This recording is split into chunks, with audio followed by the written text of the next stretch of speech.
George, of course, you I know, we've been here together a couple of times, so karibu tena sana. Asante sana, Buvi. Yes. It's always a pleasure to be here. Indeed. I'm grateful.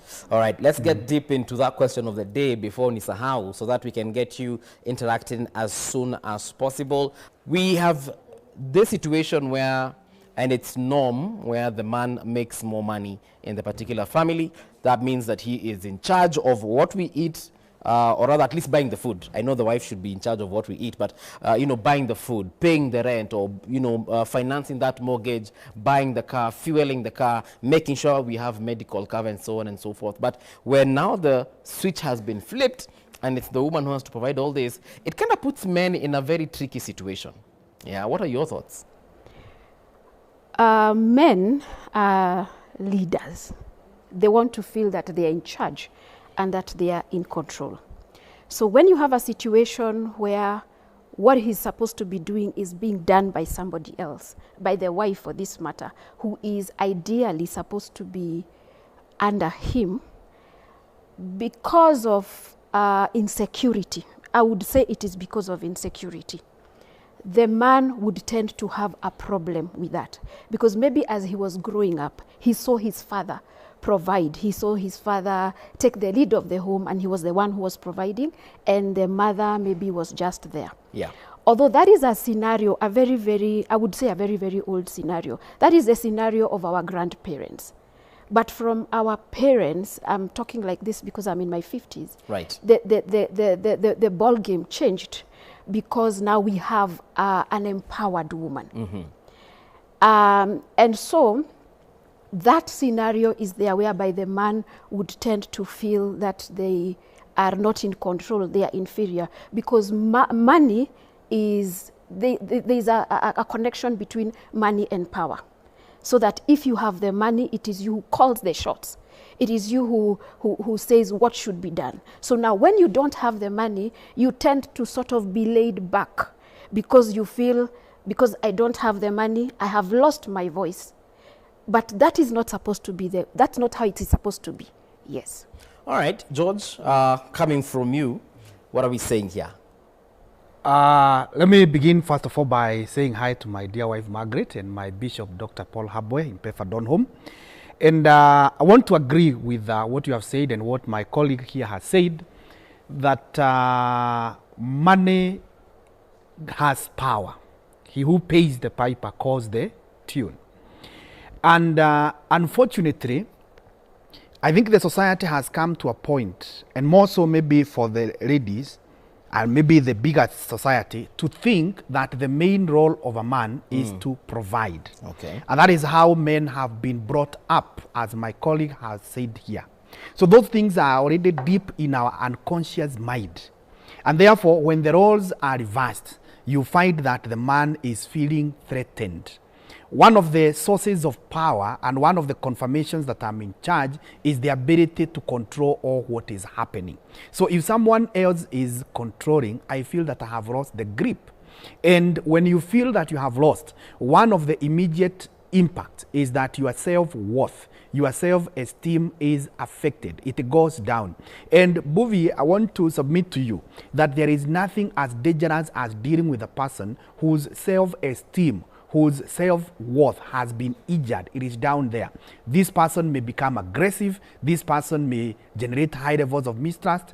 And consequently, you find that that relationship will not go on. Yeah. Actually, they say when the woman is earning more than the man, there is actually 5 times more chances that there will be a divorce. And not only on the side of the man, even for the ladies, there is something in psychology we call the status leakage.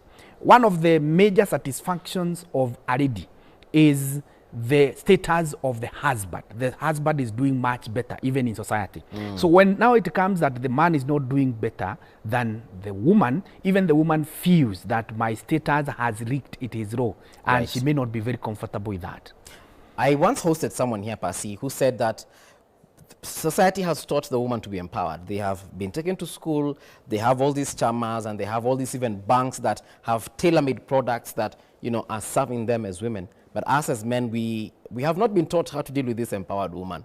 So there's no problem, there's no issue with a woman being empowered. It's just that the man the gentleman, the young boy, has not been taught how to deal with an empowered woman. Perhaps, is that a problem now?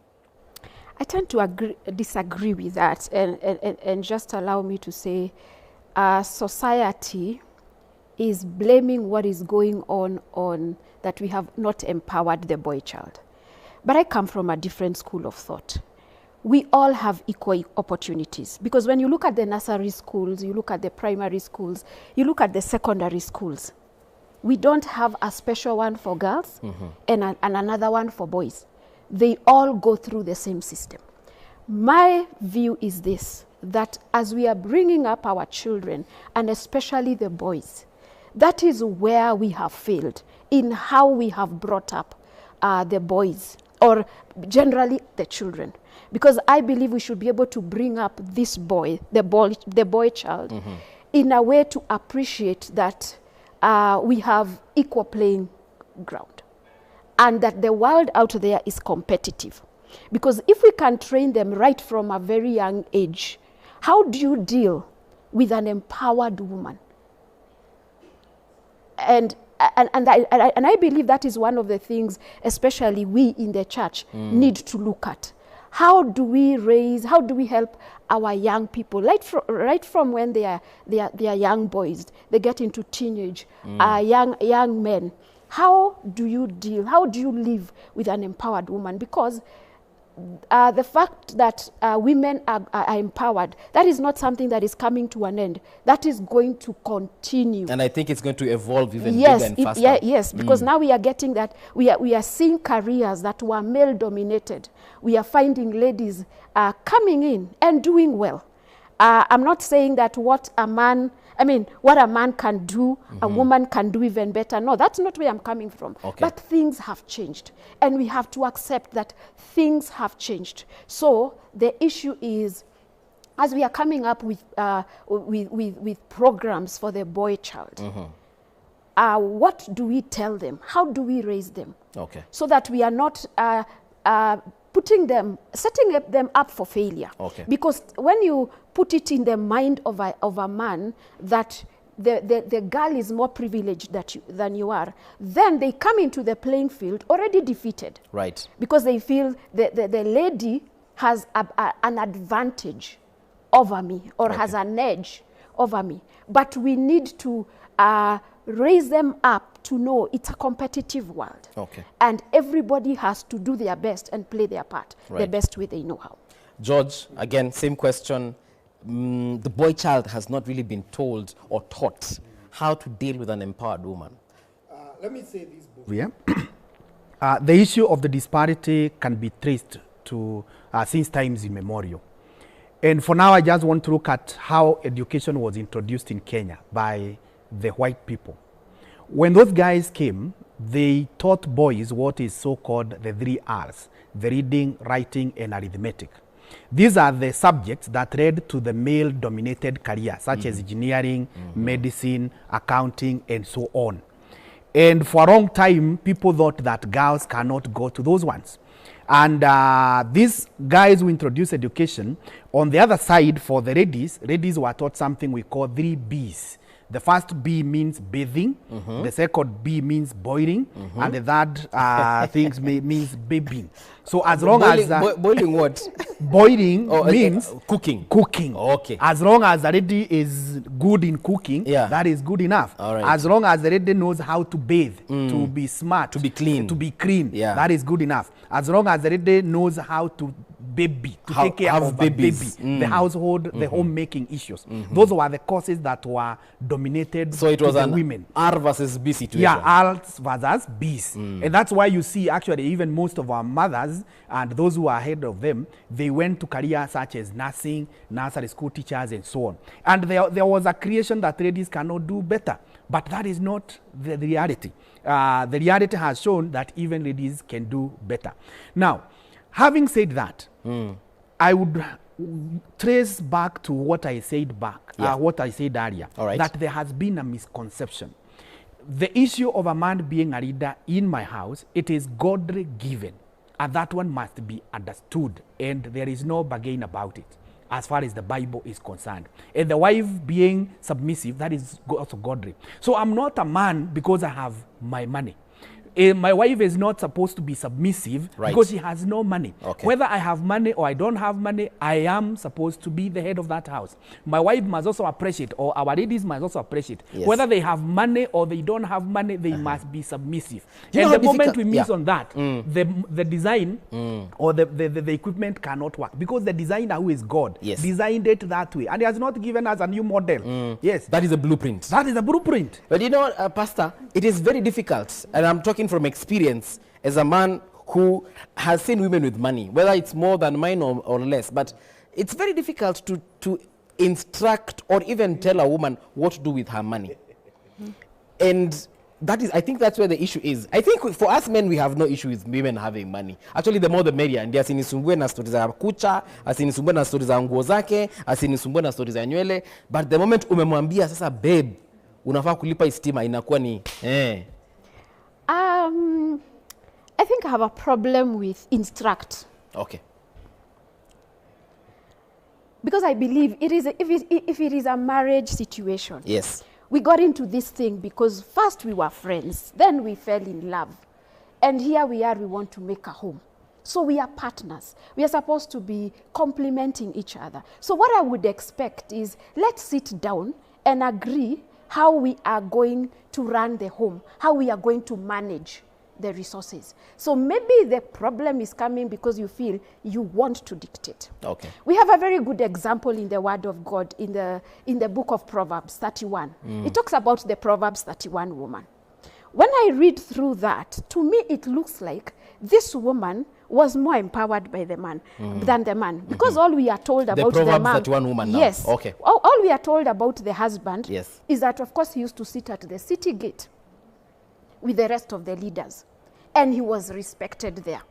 But this woman, when you read about what she used to do, literally she used to do everything, up to and including she's considering buying land. Now, when you talk about a woman buying land in the African setup, Yes. iko shida. Again, that word, African setup. Yes. Yes. There is a problem. The moment you bring Africa into this. The minute you bring African into that, there is a problem. And maybe perhaps that's why people complain that hii kitu ya Christianity si yetu. We revert back to you know, African traditional setup. Praying the Mugumo tree and all that. Yes, yes. I think that would be wrong. Yeah. Because Africa is a small subset of the bigger world. And the whole world belongs to God. Now, even in our own country, there is what we call the Constitution, and there are other laws that are inferior to the Constitution. So if an inferior law contradicts with the Constitution, then Constitution takes precedence. Yes. So the same case should apply here.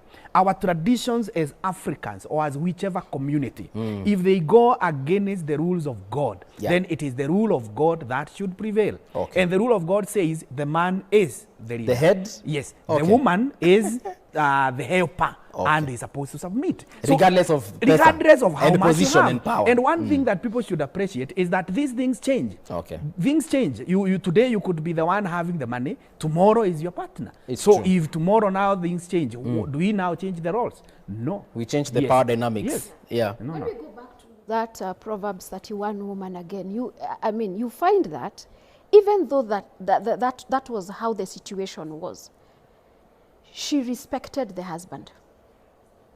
And that is why the Word of God says that as her children woke up to praise her, even the husband, if she was not submitted to him, he would not have praised her. He would not, there would have been chaos in that home. Yeah. But when you read, you don't see chaos. You see the order of the home was there. As Kimani is saying, there was proper order.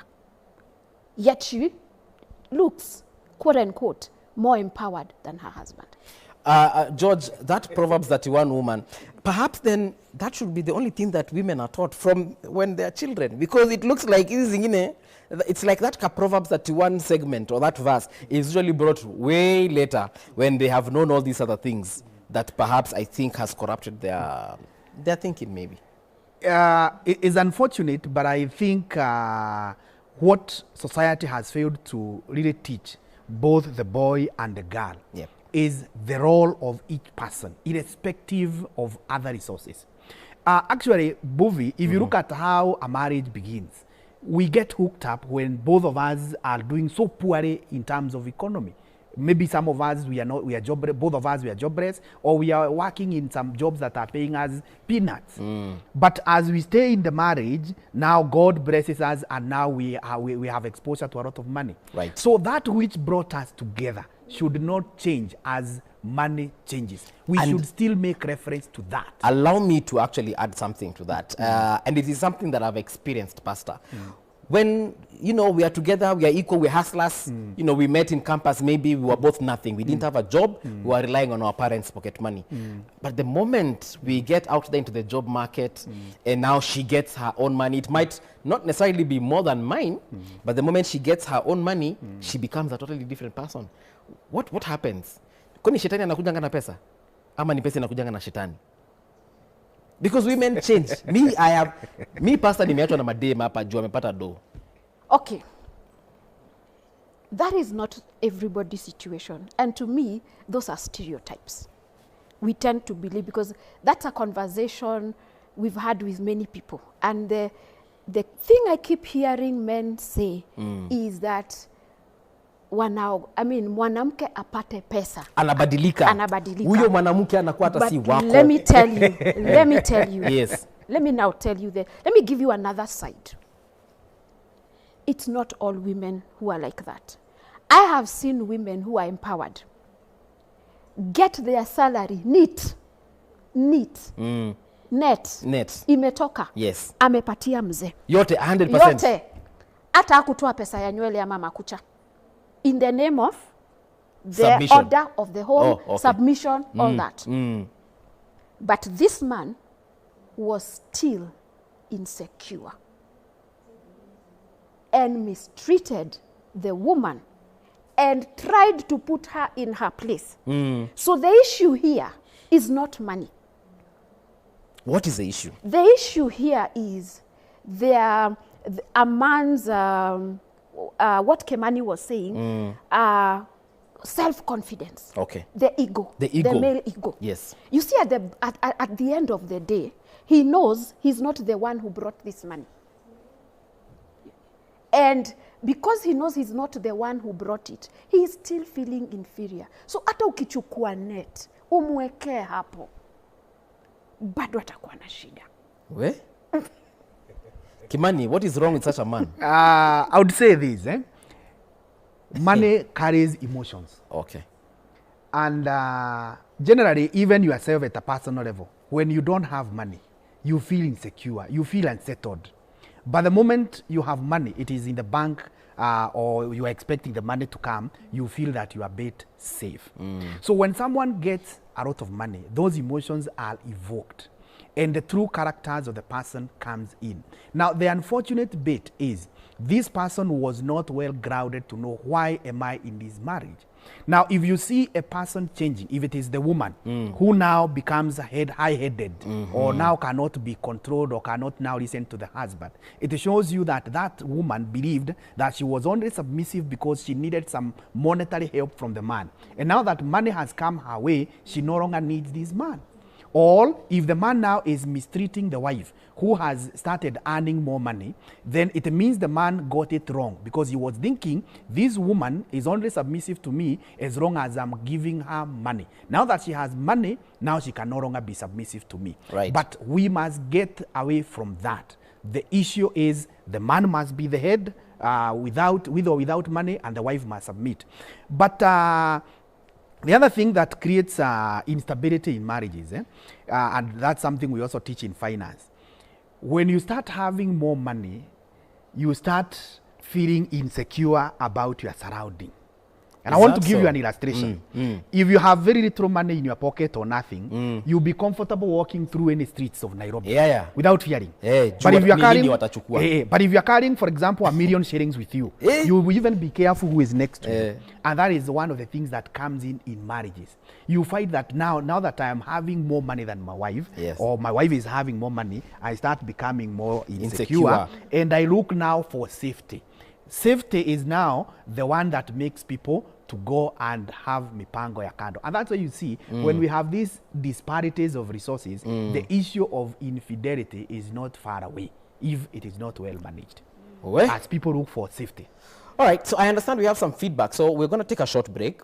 When we return, looking at what you guys are saying. And by the way, if you're a lady and you're making more money than your hubby, please, can you let us know how that works? Please give us that blueprint. Make us understand that this is normal, because me I can assure you kuna watu hapo wanasema mwanamke akipata pesa huyu atakiona. So don't go too far. Tuaja sasa hivi.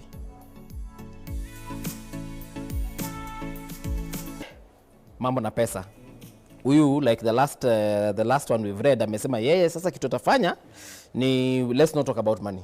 I don't care how much you earn. I don't care how much I earn. Let's just, but Pastor, is that even possible? It's not possible, and that is not an ideal situation. I want to bring up something that Kimani said at the beginning. One of the reasons why we encounter this kind of things is how people get into marriage. Most marriages are entered into as a marriage of convenience. You don't go through a normal process to get married. Maybe you ended up together because there was a child. So you end up with what I call a marriage of convenience. So that means people never sit down to talk about what is marriage? Why are we coming together? And then, what is going to be happening when we get married? How are we going to handle our finances? How are we going to handle our in-laws and all that? So people get into something which they don't even understand. They get into marriage for the wrong reasons.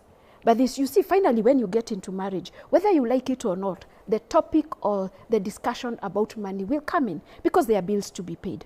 There is rent, there is food, there is school fees, you have to pay a house help and all that. So the issue of money will come up. So if you never sat down before to talk about how are we going to manage our finances, and I normally say there is no hard or fast rule. It can't be that it is just the man who will be managing the money, or in some cases we have families where it's the woman who manages the money. And the man is comfortable because the man has accepted, I am not a good money manager, so I allow my wife to manage, and is okay with that. So because we don't sit down before and talk about some of these things, that is why now when they come up, they end up being so emotive. But I wish people would understand and sit down, because if it is a proper family setup, there is nothing like we are not talking about money, and there is nothing like my money and your money.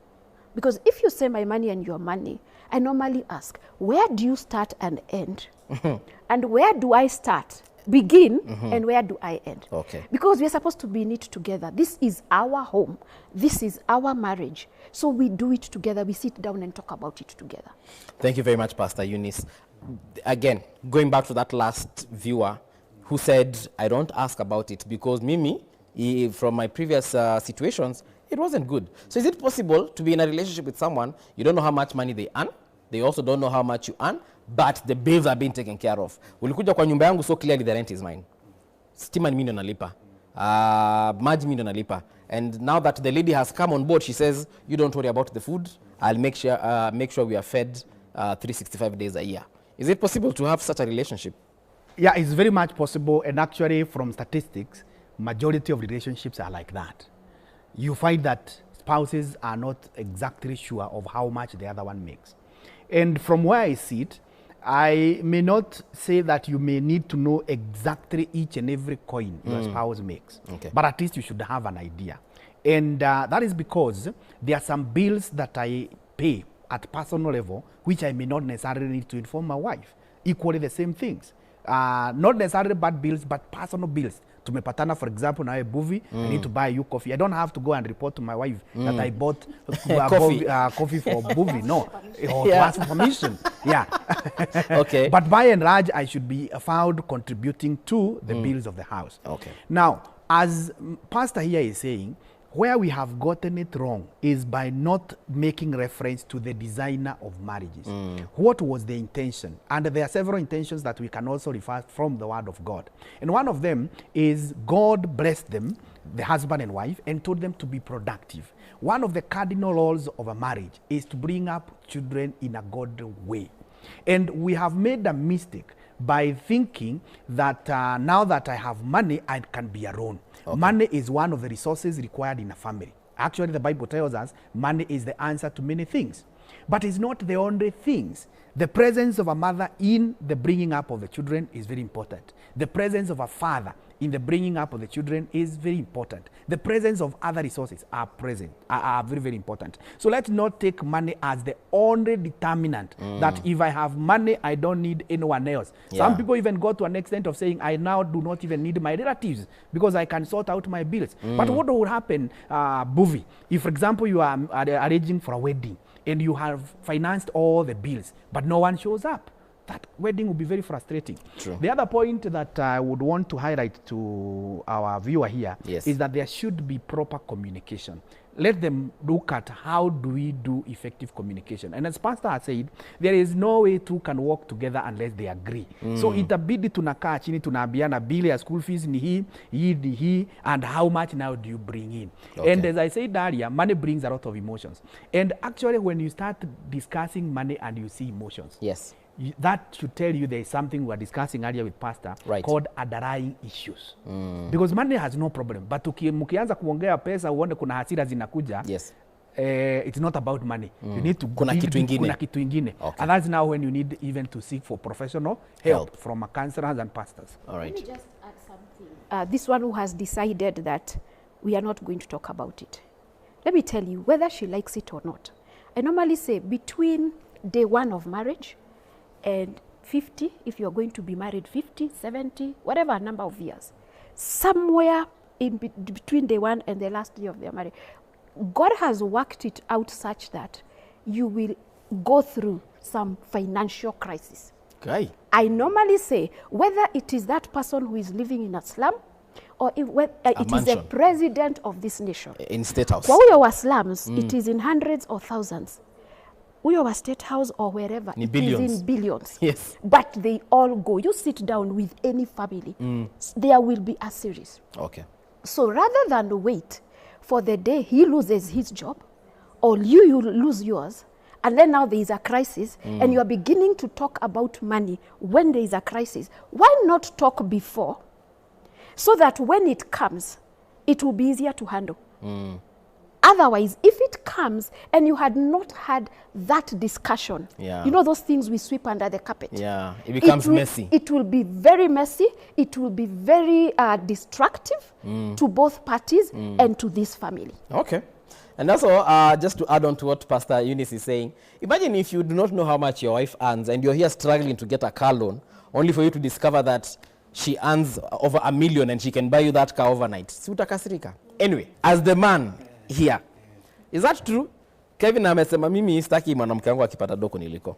I want to talk to my fellow men and tell them it's the high time we appreciated that our women are empowered. As Pastor began by saying, we have equal opportunities nowadays. Myself, I'm a father of 3 girls and 1 son. And I'm doing everything possible to ensure that my girls are well educated, they are empowered.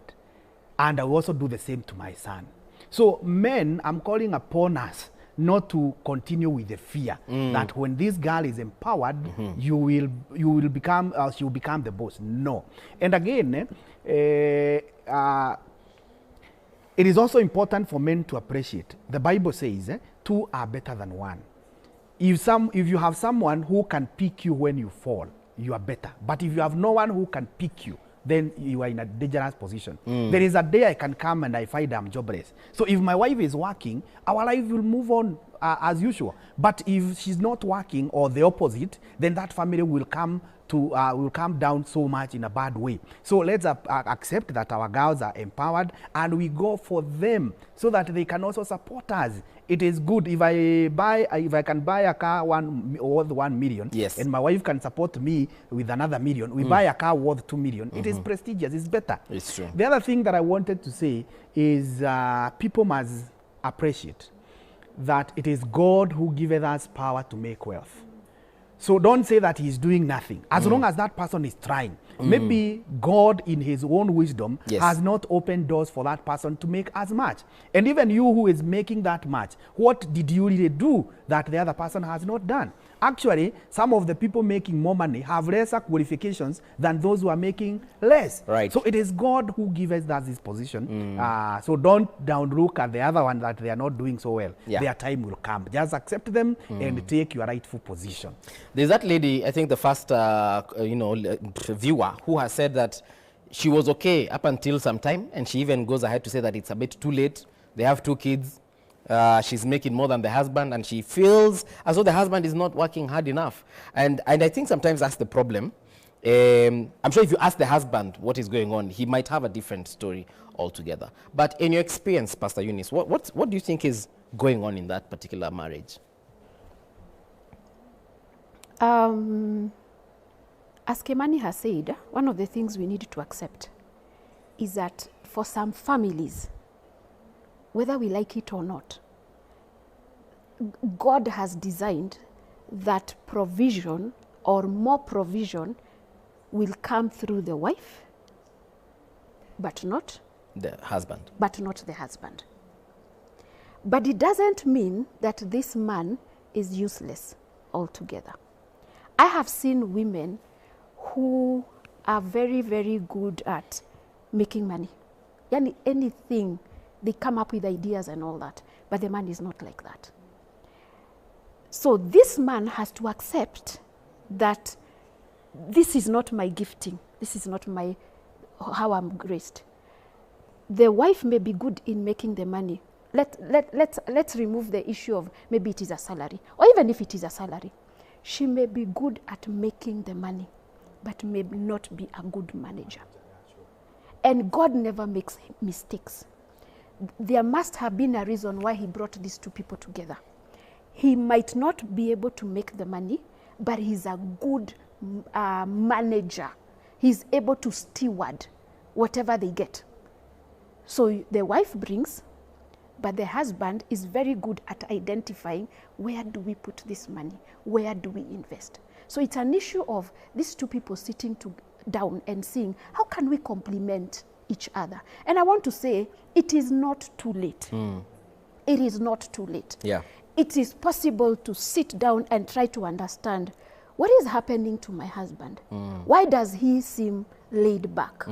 What can we do? Do we seek for help? Or do we sit down and have a conversation so that I also get to understand, where are you? Because I could be thinking he's just there, he's not bothered. But maybe he's tried and maybe it is not working. Or maybe he doesn't have the resources. Maybe whatever he wants to do, he doesn't have the resources or whatever it requires. But I believe if these 2 people sit down together and talk, something will come out. A solution. A solution. They'll be able to get a solution together. Yeah. Yes. Yeah, I have a friend. We were together in campus, and this gentleman, he got fired from his job, and for 6 months he didn't tell his wife. He'd wake up every morning, go to town, come to town, as though kila kitu iko sawa, and he would just come and hang out at Uhuru Park. And I think that's something that men are really afraid of. When you lose that, because I think they feel, or rather we feel, as when I lose that financial power, I've lost even the other kind of power in the house. Hata nguvu za kiume zinatoroka. I don't know if that is the most unfortunate thing. It's the most unfortunate thing. And it goes back to what we had said earlier. You think that you are a man in that house because you have money. Yeah. And now that the job is no more, you feel like you are not the man. No, you are the man whether you have money or no money. Full stop. That one we cannot change. Okay. But men should also appreciate and accept. Don't live in denial. If things have gone wrong, come home and say, I'm no longer working. Yeah. But if you have lost your job, what then are you doing? Are you seen participating in some activities in the house? And one of the things that I also wanted to mention, Buvi, is that we must also appreciate when the wife is working, the roles might change kidogo.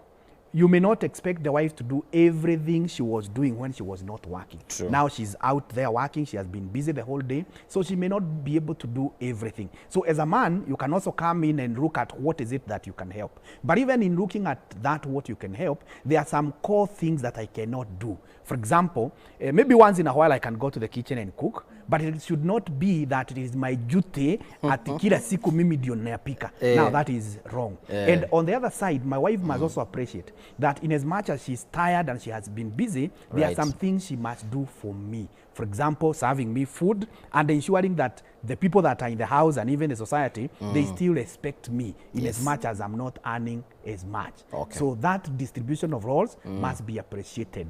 Thank you very much. Unfortunately, we've come to the end, Pastor Eunice. As a closing remark, maybe you can let them know where they can find you in case they have more of these questions.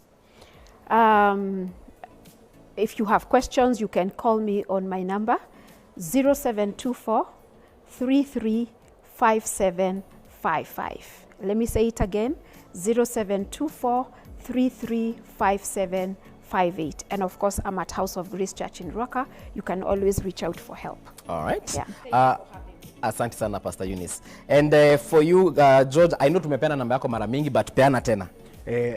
Allow me to say two things. Yes. For men, do everything you can to empower your wife. If she gets more money, it is better.